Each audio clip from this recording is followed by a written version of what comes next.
సమావేశాలు జరిగినాయి, అప్పుడు బిల్లు ప్రవేశపెట్టలేదు. ఇప్పుడు ఎలాగైనా రేపు పార్లమెంట్ లో సమావేశాల్లో ఈ బిల్లు ప్రవేశపెట్టాలి అనేది ఒక రకంగా ఇప్పటికే ఆలస్యమైంది, దీని తొందరపాటు అనడానికి లేదు. కానీ ఇప్పుడు అంత అత్యవసరంగా అసెంబ్లీ సమావేశాలు ఏర్పాటు చేసి ఒక రోజు ఏర్పాటు చేసి బిల్లు ఆమోదించాల్సినంత అత్యవసర పరిస్థితి ఏమొచ్చింది అనేది కూడా వీటి మీద చర్చించే ప్రయత్నం చేద్దాం. సార్, వాస్తవానికి ఇప్పటికే చాలా ఆలస్యం అయిపోయింది, కానీ ఇప్పుడు మొన్న బడ్జెట్ సమావేశాలు ప్రవేశపెడతారేమో అనుకున్నా, అప్పుడు దాన్ని ఊసే లేదు. ఇప్పుడు కాస్తంత పరుగులు తీస్తున్నట్టు ఏమైనా అనిపిస్తుందా? బేసిక్గా రియల్ ఎస్టేట్కి పెద్ద ప్రాబ్లం అయిపోతుంది మనకి ఇక్కడ. అమరావతిలో భూములు అమ్ముదామన్నా కొనాలన్నా ఇప్పుడు అంతకు ముందు రేట్లు అప్పుడు 4 కోట్లు అప్పుడు పలికినాయి. ఆ తర్వాత జగన్ వచ్చాక అది 40 లక్షలకు పడిపోయినాయి. మళ్ళీ ఈ మధ్య 2-3 కోట్లు పలుకుతున్నాయి. కానీ కొనేవాళ్ళు కరువు అవుతున్నారు. ఈవెన్ బ్యాంకులు లోన్ ఇవ్వట్లేదు. ఎందుకని? గ్యారంటీ లేనటువంటి పరిస్థితి. గ్యారంటీ లేకుండా ఎవరు చూశారు అంటే ప్రధానమైనటువంటి సమస్య ఎక్కడ వచ్చిందంటే గ్యారంటీని వీళ్ళు ఆపారు. ఏది చట్టబద్ధత లేకపోవడం. ఇప్పుడు మిగతా రాష్ట్రాలకు సంబంధించి హైదరాబాద్ ఉంది, లేకపోతే ఇంకొకటి రాష్ట్రం ఉన్నప్పుడు దానికి సంబంధించి ఏ చట్టము లేదు. వాళ్ళు అనుకున్నారు, నడిచిపోయింది అట్లాగే. ఇప్పుడు ఆంధ్ర ప్రాంతాన్ని హైదరాబాద్తో కలిపారు. విడిపోవడానికి బిల్లు ఉంది, కలపడానికి బిల్లు ఉంది. ఆ రోజు విభజన చట్టం ఆ రోజున 1956లో ఆంధ్రాన్ని తీసుకెళ్లి దాంతో కలిపినప్పుడు ఒక చట్టం చేసుకొచ్చారు. మళ్ళీ ఇప్పుడు విడిపోయినప్పుడు ఒక చట్టం చేశారు. మిగతా స్టేట్స్ కట్ట కాదు. ఇప్పుడు ఛత్తీస్గఢ్కి రాజధానికి సంబంధించి చట్టం ఏం లేదు. వాళ్ళు డిసైడ్ చేసుకున్నారు అలా అసెంబ్లీ. లేదు అంటే మన కళ్ళెదురుగుండా విడిపోయినటువంటి ఛత్తీస్గఢ్ కావచ్చు, తర్వాత ఉత్తరాఖండ్ కావచ్చు, జార్ఖండ్ కావచ్చు, ఇవన్నీ మన కళ్ళెదురుగుండా విడిపోయాయి. వాజ్పేయి గారు హయాంలో ఇచ్చినటువంటి 4 రాష్ట్రాలకు సంబంధించి అవేమి పార్లమెంట్ చట్టాల ప్రకారం అవ్వాల. రాష్ట్రంని విభజన చేసి ఈ ప్రాంతం అని చెప్పారు. ఆ ప్రాంతానికి సంబంధించిన అసెంబ్లీ కూర్చుని అక్కడ రాజధాని చేసుకున్నారు. అక్కడ అట్లా జరిగినాయి. ఇక్కడ మనకి ఎందుకు అవసరం అవుతున్నదా అంటే చట్టబద్ధత లేకపోతే మొన్న జగన్ చేసిన దెబ్బతో భయం వేసింది. జగన్ కూడా మొన్న అనవసరంగా చేసిన పని చట్టం తేవడం అసెంబ్లీలో 3 రాజధాని. లేదు ఆ ముక్క నోటుతో ఇప్పుడు కర్ణాటక వాళ్ళు అంటారు అది బీదర్ 2వ రాజధాని, లేకపోతే ఇంకో ప్రాంతం అని పెట్టుకుంటారు. మహారాష్ట్రలో కూడా నాగపూర్లో అసెంబ్లీ సమావేశాలు జరుగుతుంటాయి. అట్లాగే నడుస్తూనే ఉంటాయి. అది మాది 2వ రాజధాని 3వ రాజధాని అని చెప్పి అక్కడ అసెంబ్లీ సమావేశాలు కూడా పెడుతుంటారు అక్కడ. కానీ అంత మాత్రం అది అయిపోతుందా? ఆ హెడ్ క్వార్టర్ ఎక్కడ ఉంటే అక్కడ నడిచిపోతూ ఉంటుంది. కాబట్టి కామన్గా జరిగిపోద్ది. కానీ అనవసరంగా అది చట్టం వైపుకి తీసుకొచ్చి మొత్తం జడగొట్టుకున్నాడు. అతనికి ఎవరు ఇచ్చారో కానీ సలహా దాన్ని రాజకీయ లబ్ధి పొందబోయి రాజకీయంగా నష్టపోయాడు. ఇప్పుడు వీళ్ళు అతని యొక్క యాటిట్యూడ్ చూశాక భయంతో చేస్తున్న పని వేగవంతంగా అవసరం కూడా. ఇప్పుడు రియల్ ఎస్టేట్ వాళ్ళు ఎవరు కూడా అమరావతి ప్రాంతం ఇప్పుడు విజయవాడ గుంటూరు అన్నీ కలిపి అంటున్నారు. కానీ 2014లో రాష్ట్ర విభజన తర్వాత ఇది అత్యంత ఫాస్ట్లో డెవలప్ అయినాయి. విజయవాడ గుంటూరు అత్యంత ఫాస్ట్లో ఊర్లు ఎక్స్పాండ్ అయిపోయినాయి. ఈ రోడ్డు పక్కన హైవే పక్కన ఉన్నాయి, ఎంత డెవలప్ అయిపోయింది కళ్ళెదురుగుండా. అంటే నేను ఇప్పుడు 88-89లో వచ్చినోండి విజయవాడకి. ఇప్పుడు జరగనంత వేగవంతంగా ఇప్పుడు విజయవాడలో ఇటు పక్కన తక్కువ, కానీ గొల్లపూడి అటు రూట్లో కొంతే ఉంది, కానీ ఇటు మన రామవరప్పాడు దగ్గర క్లోజ్. అక్కడ రామవరప్పాడు దగ్గర నుంచి పల్లెటూర్ల కింద లెక్క. అట్లాంటిది ఇప్పుడు గన్నవరం దాకా వెళ్ళిపోయిందా. ఇటు ఇదివరకు సిరీస్ కంపెనీ హైయెస్ట్, ఆ సిరీస్ కంపెనీకి ఎవతలే ఆటోనగర్ దగ్గరతోనే క్లోజ్. అట్లాంటిది ఇప్పుడు కంకిపాడు ఊయూరు దాకా వెళ్ళిపోయింది. ఊరు ఎక్స్పాన్షన్ అట్టు వెళ్ళిపోయింది. ఇక్కడ రాజధాని ప్రాంతం అప్పట్లో బాగా ఊపుంది. ఏది మంగళగిరి హైవే పక్కన విజయవాడ గుంటూరు మధ్యలో హైవే పక్కన విపరీతంగా జరిగింది. కానీ ఇప్పుడు మొత్తం స్ట్రక్ అయిపోయింది ఎక్కడెక్కడ. మొన్ననే ఈనాడే రాసుకొచ్చింది కదా, వేల కోట్ల రూపాయలు అట్లా స్ట్రక్ అయిపోయినాయి అన్నటువంటిది, జగన్ కారణం అన్నటువంటిది. అవి సెట్ కావాలి అంటే రాజధాని ఇక్కడి నుంచి కదలదు అనేటటువంటి ఫీలింగ్ జనానికి రావాలి. అది ఒక ఆస్పెక్ట్. రెండవది మళ్ళీ రెండోసారి 3 రాజధానులు అన్న కాన్సెప్ట్ రాకుండా ఉండాలంటే జరగాలి ఇక్కడ, అందుకోసం జరుగుతుంది. కానీ ఇక్కడ కీలకం ఏంటంటే 2వ విడత భూ సమీకరణ ఈ నోటిఫై అవ్వకపోవడం వల్ల చాలా మంది రైతులు ముందుకు రావట్లేదు, అది సజావుగా సాగట్లేదు అనేది ఒక పాయింట్. వీళ్ళు చెబుతున్నది ఏంటంటే ఇప్పుడు మీరు అన్నట్టు మళ్ళీ రేపు పొద్దున్న ఎవరైనా వస్తే దీన్ని మార్చకుండా, అంటే ఎవరైనా వస్తే అంటే జగన్ వస్తాడేమో అనే డౌట్, ఒక భయం వల్ల కూడా ఇమీడియట్గా దీన్ని పట్టాలు ఎక్కించాలనుకుంటున్నారా? అంటే యాక్చువల్గా సింపుల్ లాజిక్ ఏంటంటే పరువు పోయే వ్యవహారం మొన్నటిదాకా ఇంతకు ముందు రాజధాని ఎక్కడ అంటే ఎక్కడుందో లేకుండా చేశారు 5 ఏళ్ళు అని తిట్టారు. రాజధాని లేకుండా చేయడం ఏంటి? అప్పుడు నేను అంత ముందు డిబేట్ లో కూడా చెప్పాను, మన మీద కడుపు మంటతో కొంతమంది చేత యూట్యూబ్ మేధావులతో స్టేట్మెంట్లు ఇప్పించారు, దట్ నోటిఫై అయిపోయింది, చట్టబద్ధత ఉందని మహా మేధావులు కూడా చెప్పారు. మరి ఇప్పుడు ఎందుకు చట్టబద్ధత ప్రయత్నిస్తున్నారు? చెప్పింది రైట్, వాళ్ళు చెప్పింది రాగానే కదా. కానీ వాళ్ళు మేధావులు అయిపోయారు, మనల్ని ఏదో చేసే ప్రయత్నం చేశారు. ఆ రోజునే నేను చెప్పా, ఆ రోజున రాజధాని ఉంది మనకి హైదరాబాదు. 2024 వరకు రాజధాని. 2024 జూన్ 2తో మనకి రాజధాని లేదు. 22 నెలలుగా రాజధాని లేని రాష్ట్రం మనది ఆంధ్రప్రదేశ్. ఈ 22 నెలలు మన దరిద్రం ఏంటంటే 22 నెలల పాలనలో రాజధాని లేని రాష్ట్రం నడుపుతున్నాం మనం. ఏమన్నా అయ్యిందా? నడిచిపోతుందిగా పాలన. వెలగపూడే, తాడేపల్లి, ఉండవల్లి.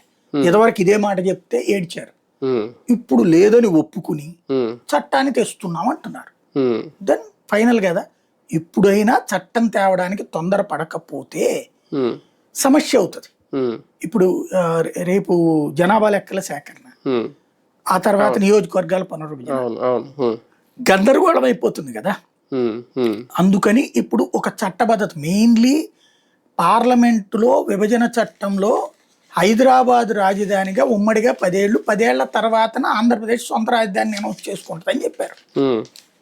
ఇదిగో మేము డిసైడ్ చేసుకున్నామని ఇప్పుడు అసెంబ్లీ, నేను ఆ రోజునే చెప్పాను, దానికి వేరే చట్టం ఏం అక్కర్లేదు.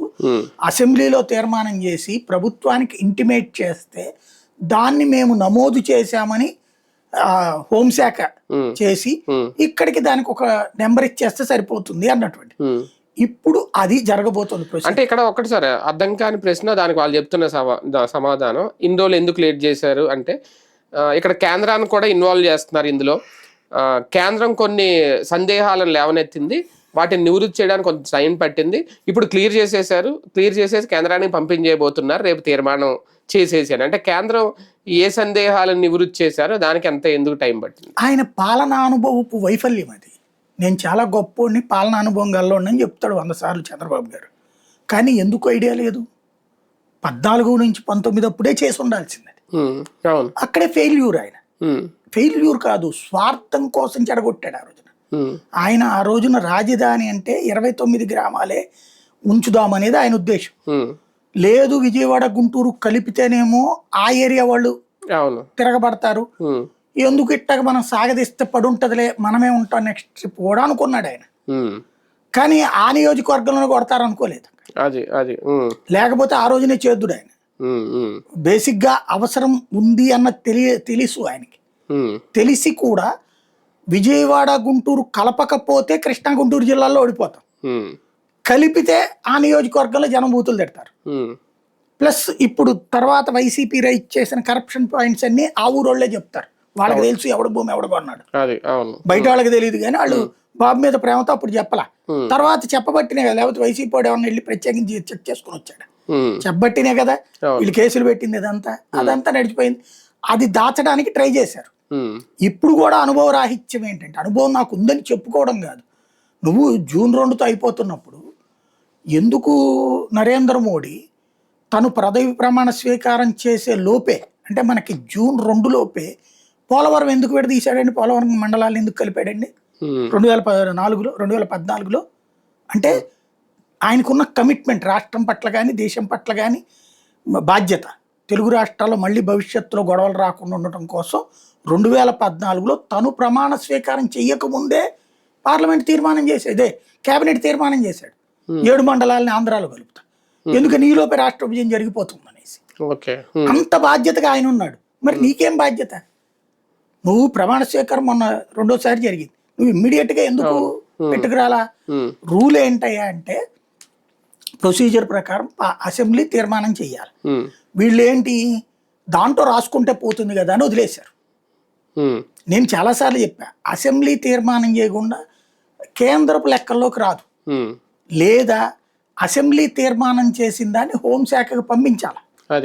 కానీ ఇంతవరకు ఎప్పుడూ రానటువంటి దరిద్రం మన ఆంధ్రాకే వచ్చింది, 4 రాష్ట్రాలకు వీటన్నిటికి. కాబట్టి ఖచ్చితంగా విభజన చట్టంలో యాడ్ చేయాలి. ఇది యాడ్ చెయ్యకపోతే తర్వాత మార్చుకోవచ్చు అనేటటువంటిది. ఎందుకంటే సుప్రీంకోర్టు కూడా దాంట్లో ఏమనలేకపోయింది, ఏం చేయాలో అర్థం కాలేదు ఆ రోజున. వీళ్ళు వెళ్ళారు కదా సుప్రీంకోర్టు దాకా. అది అమరావతి 3 రాజధానులు అన్నటువంటిది. రాజధాని అన్నటువంటి దానికి సంబంధించి కాన్స్టిట్యూషన్ లో ఎక్కడ ఉంది? రాజధాని అనే పదానికి సంబంధించి రాజ్యాంగంలో ఎక్కడ మెన్షన్ చేయబడలేదు రాష్ట్రాల రాజధానికి సంబంధించి. రాష్ట్రాల రాజధాని ఇట్లుండాలి, ఎవరు డిసైడ్ చేయాలన్నది అసలు ఏ పీఠిక లేదు అందులో. కాబట్టి ఇది ఒక సంప్రదాయంగా నడుస్తోంది. రాజధాని ఎంపిక చేసుకోవడం రాష్ట్రాల ప్రభుత్వాల ఇష్టం. ఇప్పుడు ఎందుకు తీసుకుని వచ్చారా అంటే వీళ్ళు ముందు జ్యూరిస్డిక్షన్ మెన్షన్ చేయాలి. వాళ్ళు ఏంటి అడిగింది వీళ్ళని, వీళ్ళు ఒక దిక్కుమాలిన పని చేశారు. ఇదివరకు పోలవరంలో ఎట్లాంటి పెంట చేశారు, రెవెన్యూ లోటు విషయంలో ఎట్లాంటి గందరగోళం చేశారు, హోదా విషయంలో ఎట్లాంటి గందరగోళం చేశారు, అదే గందరగోళం ఈ కింద ఉన్న సన్నాసులు ఎవడో చెప్తాడు, దాన్ని ఫాలో అయిపోతారు. అప్పట్లో చేసింది ఏంటి, పోలవరం మొత్తం మీ డబ్బులని మేము పెట్టుకుంటామని పాప వెంకయ్యనాయుడు గారు చెప్పేటప్పటికి ఓకే అనగానే గతంలో రాజశేఖర రెడ్డి గాయంలో కట్టిన బిల్లులు కూడా పంపించారు పోలవరానికి. అదెట్టిస్తాం రా నీకు, విభజన చట్టం తర్వాత కదా మేము ఇస్తామంది అని అడిగింది కేంద్రం. దాన్ని 18-19లో పెంట చేశారు. కానీ ఆ రోజున చెప్పింది ఏంటి, విభజన చట్టం అమలు రోజు నుంచి మొత్తం ఖర్చు మేము పెట్టుకుంటామన్నారు. వీళ్ళు పాత డబ్బులు కూడా అని పెట్టారు. ఇది ఒక ఫిట్టింగ్లు పెట్టే బ్యాచ్ ఉంటారు. రెండోది రెవెన్యూ లోటు అన్నటువంటిది ఆ రోజున చెప్పారు. ఎందుకని, విభజిత రాష్ట్రం కాబట్టి కొంత ఒక 5 సంవత్సరాల పాటు మేము భరిస్తాం. దాంట్లో వీళ్ళు ఏం చేశారు, పెన్షన్ పెంచారు కదా 250 నుంచి 1000 రూపాయలు, ఆ డబ్బులు కూడా యాడ్ చేసి పడేశారు. దాంతో పాటు అంతకు ముందు ఏది విభజన చట్టానికి ముందు ఉన్నటువంటి బకాయిలు కూడా దాంట్లో యాడ్ చేసి పడేశారు. దాంతో పాటు ఉద్యోగులకి జీతాలు 42-43% పెంచేసేసి అయ్యి చేశారు. అది ఇచ్చింది ఆ రోజున జీతాల పెంపు అన్నది చంద్రబాబు నాయుడు చేసిన కారణం అదే. కేంద్రం భరిస్తుంది, మనకు మన జేబులో ఖర్చు ఏం కాదు కదా, కానీ అది భారమై కూర్చుంది కదా ఇవాళ నీకు. అదొక్కటి మాత్రం కేంద్రం ఒప్పుకుంది, ఎందుకంటే జీతాలు అనేది రెవెన్యూ ఏం కిందకు వస్తుంది కదా. ఈ రెండింటిని అడ్డు చెప్పింది. దాన్నే కదా 2018లో తిట్టిపోసింది వీళ్ళు. ఆ విధంగా అప్పుడు ఒక పేచీలు పెట్టారు. ఇప్పుడు అట్లాంటి పేచీ కోరే వరం పెట్టారు. ఏమని, 2014 నుంచి విడిపోయినట్టుగా ఇది దీన్ని అమరావతి రాజధానిగా రాయమని పెట్టారు 2014 నుంచి అని. దానికి కారణాలు ఏం రాశారు వీళ్ళు, మనకు మీరు రాజధానికని డబ్బులు ఇచ్చారు కదా, రాజధాని డ్రైనేజీలకని రాజధాని రోడ్లకని డబ్బులు ఇచ్చారు కదా, మరి అవన్నీ దానికి ఎందుకే వస్తాయి కదా, మరి ఇప్పుడు మీరు రాజధాని అక్కడి నుంచి పెట్టుకురావాలని రాశారు. దానికి వాళ్ళు అడిగారు, అరే రాజధాని ఆల్రెడీ కన్స్ట్రక్ట్ అయితే మేము ఎందుకు డబ్బులు ఇవ్వాలి నీకు, ఆల్రెడీ కన్స్ట్రక్ట్ అయితే నేను డబ్బులు ఏమి ఇవ్వక్కర్లేదు కదా, రొటీన్ ఫండింగ్ వస్తుంది. నువ్వు టు బీ క్యాపిటల్ కదా, రాజధాని కన్స్ట్రక్షన్కి నీకు డబ్బులు ఇచ్చాం అంటే ఏంటి, లేకపోతేనే కదా నువ్వు కన్స్ట్రక్ట్ చేసుకునేది. నువ్వు దానికి దీనికి అసలు అర్థం ఎక్కడ ఉంది అబ్బాయి అని అడిగారు. దాంతో పాటు రాజధానికి సంబంధించి నీకు ఆల్రెడీ హైదరాబాద్ ఉమ్మడి రాజధాని చట్టం చేయబడింది కదా, విభజన చట్టమే 10 సంవత్సరాలు. అది రాజధానిగా ఉండగా రెండో రాజధాని ఎట్ట పెడతావు నువ్వు, కాన్స్టిట్యూషనల్ గా వైలేషన్ అవుతుంది కదా. రేపు పొద్దున ఎవడన్నా కోర్టుకి వెళ్తే పేచీ అయిపోతుంది. కాబట్టి నువ్వు కట్ ఆఫ్ డేట్ ఏదంటే 2024 జూన్ 2 వరకు నీకు హైదరాబాద్ ఉమ్మడి రాజధాని విభజన చట్టంలో ఉంది. పార్లమెంట్ ఆమోదించిన చట్టం, రాష్ట్రపతి ఆమోదించిన చట్టం. కాబట్టి ఆ రోజు నుంచి రాజధాని అని అనుకో నువ్వు, అది రాసి పంపించు అని చెప్పింది. అది వీళ్ళు మళ్ళీ తయారు చేసి పంపించడానికి ఈ దఫా కొంచెం తెలివిగా చేసిన పని ఏంటంటే, కాగితం పట్టుకుని ముందెళ్ళా మరి ఇట్లాగా అంటే వాళ్ళు అక్కడ లీగల్ ఒపీనియన్ అడుగుతారు, అటార్నీ జనరల్ అడుగుతారు అనమాట. అటార్నీ జనరల్ చెప్పింది ఏంటంటే, ఇది క్యాజువల్గా అసలు రాజధాని మనకు సంబంధించిన వ్యవహారం కాదు, సెంట్రల్కి సంబంధించిన వ్యవహారం కాదు, వాళ్ళు మీకు పంపిస్తే క్యాబినెట్ తీర్మానం చేసి పంపిస్తే ఇది రాజధాని అని హోంశాఖ నుంచి వాళ్ళకి లెటర్ పంపించేస్తే అయిపోతుంది ఓకే అని చెప్పేసి ఇక నుంచి అడ్రస్ చేంజ్ అక్కడికి పెట్టుకుంటారంతే. దానికి అది మొత్తాన్ని ఒక నగరంగా చేసుకోవడము రాష్ట్ర ప్రభుత్వ ఇష్టమే అదంతా. ఇప్పుడు ఇదివరకు జగన్ దాన్ని తాడేపల్లిలో కలిపాడు కాసేపు, గుంటూరులో కలిపాడు కాసేపు, దాన్ని వీళ్ళు కోర్టులో అడ్డుపడటం వల్ల ఆగింది. లేకపోతే అది ఆటోమేటిక్ అది రాష్ట్రపు హక్కు దాన్ని. అదంతా ఎంత రాజధాని ఉండాలి. ఇప్పుడు విజయవాడకి ఇదివరకు ఉన్న 50 సీట్లు 67 చేశారు, 67 ఇప్పుడు 83 చేస్తున్నారు. ఈ వీళ్ళ చేతుల్లో ఉన్న చట్టమే కదా, దానికి ఎవడు కేంద్రం చేసుకోవాలి. ఇప్పుడు కొన్ని గ్రామాలు కలిపారు నిన్న, విజయవాడలోను గుంటూరులోను వీటిలోను.